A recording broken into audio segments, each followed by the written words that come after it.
ఈ 57 నెలలు మీ బిడ్డ పాలనలో ఏం చేశాడో, మీ బిడ్డ ఏం చేశాడో కొన్ని అంశాలను నేను ప్రస్తావిస్తాను. ఈ తేడాను ప్రతి ఇంట్లోనూ కూడా మీరు వివరించండి. చంద్రబాబు నాయుడు గారి హయానికి మీ బిడ్డ హయాంలో జరుగుతా ఉన్న ఈ 57 నెలల పాలనకు ఏమి తేడాలున్నాయో ప్రతి ఇంట్లో కూడా వివరించండి.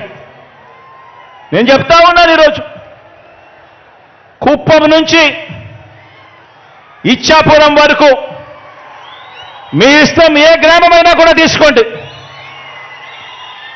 ఏ గ్రామాన్ని తీసుకున్నా కూడా, ఏ పట్టణాన్ని తీసుకున్నా కూడా ఆ గ్రామానికి వెళ్ళి ఆ గ్రామంలో 4 అడుగులు వేస్తే గతంలో లేనిది మన గ్రామంలోనే ఈరోజు ఆ గ్రామంలో ఉన్న ప్రతి అక్కచెల్లెమ్మకు, ప్రతి అన్నతమ్ముడికి కనిపించేది అదే గ్రామంలో ఒక విలేజ్ సెక్రటేరియట్, ఒక వార్డు సెక్రటేరియట్ కనిపిస్తుంది ప్రతి పట్టణంలోనూ. ఎవరు పెట్టారు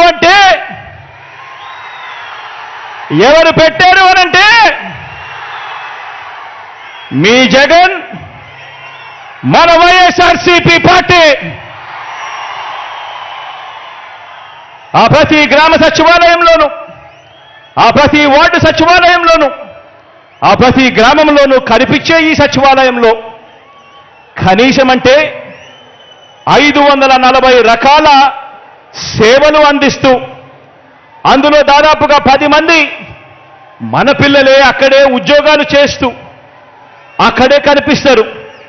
మరి ఈ వ్యవస్థ ఎవరు తీసుకొచ్చారు అనంటే మీ జగన్, మన వైఎస్ఆర్సీపీ. 1వ